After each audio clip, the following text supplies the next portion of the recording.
Alright, what's up guys, Single Player Nacho here, back with another creepy lore video. Though I will say, Osmund Saddler's story is more tragic and evil than it is scary. There are many mysteries in the RE universe, and Osmund's true origins are one of them. He also kinda looks like Ooze from Power Rangers, just this crusty ass old purple man. But this is a man that was born to be a cult leader, whose family bloodline tarnished an entire kingdom for generations. He would return to the Salazar castle grounds, not for revenge, but for power. And he did just that. It all begins in the Middle Ages, when Saddler's ancestors were banished from the kingdom of Valdelobos. The Saddlers rowed boats onto a mysterious island not far from the Salazar castle, and would set up base there for generations. You may be wondering, why were the Saddlers banished in the first place? What was their ultimate crime? The conflict between the Saddlers and the Salazars spans for decades, and primarily, it was the Saddlers that led the Los Illuminados cult in the region. This also explains the unexplained hieroglyphics found on the island, left behind by the generations of the then banished Saddlers. Their main claim to power was their use of the ancient parasite, Las Plagas. Only they terrorized their followers with the parasites. It was the mighty Salazars who would reign victorious against this cult and the parasites, banishing the leaders and sealing away Las Plagas for good. Cold and alone, the Saddlers waited for the perfect moment to strike. Many of them withered and died. Osmund, a young and ambitious boy, looked on with certainty that his time would come. So if you're an ancient cult that's trying to get back into power, what do? You wait for the herd to be in their most vulnerable time. Ramon Salazar was a void of vulnerability. The boy, next in line for the throne, was sickly and targeted for his small stature. He quickly became the laughingstock of the castle grounds. Ramon's father despised him, as the boy showed no discipline or kingliness.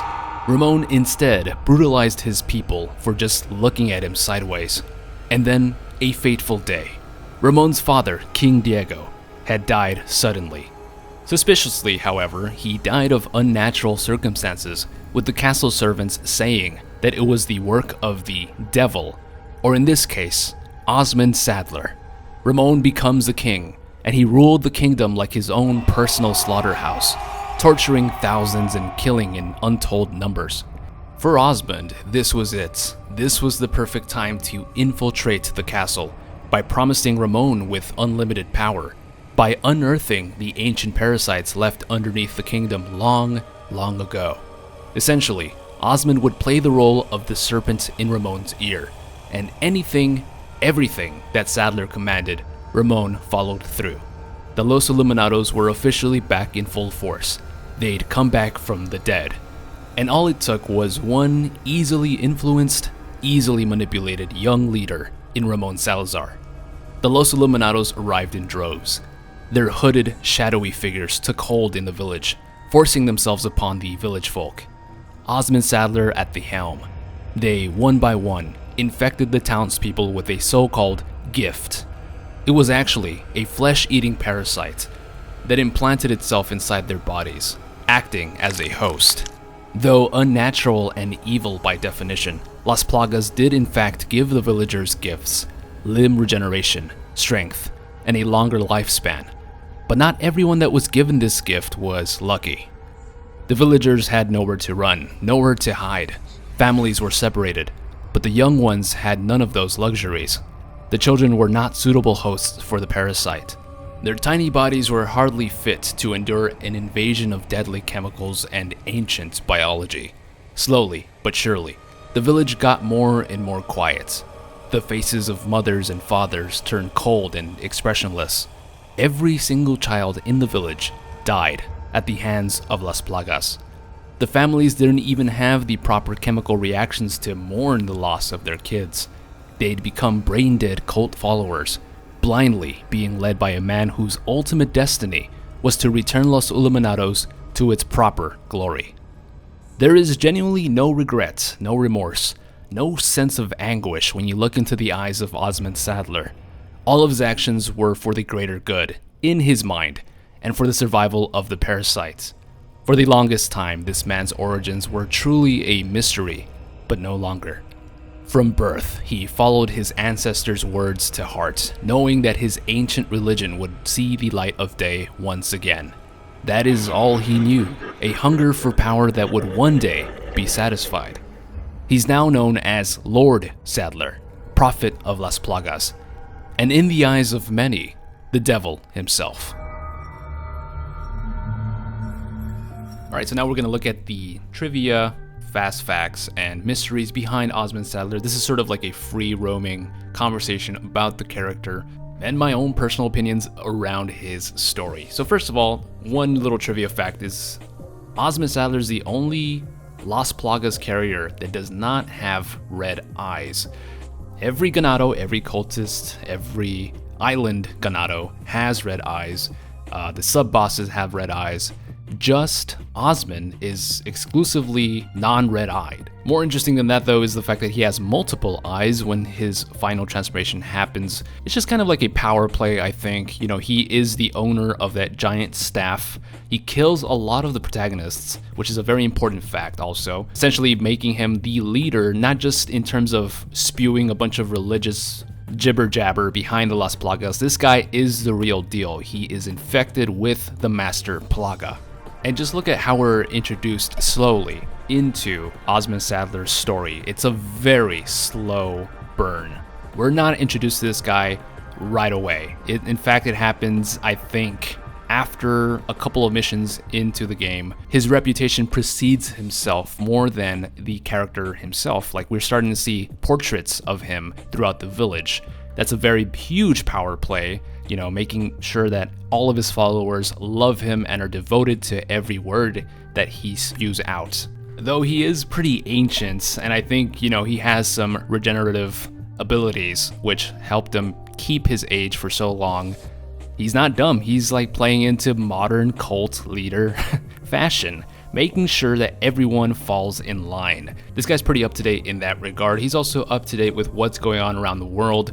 And, you know, I think that like the castle, you know, Salazar Castle was just his first crusade of evil. He's looking at the entire world as his possible chess piece. He's looking into American politics, for example, and making sure that the president's daughter is easy to capture in, you know, what I would say is the dumbest world domination plan ever. You know, infect the president's daughter, bring her back like nothing happened, and no one's gonna notice anything. Of course, I think if Osmund Saddler did succeed in his plan for world domination, it wouldn't have gone that easy.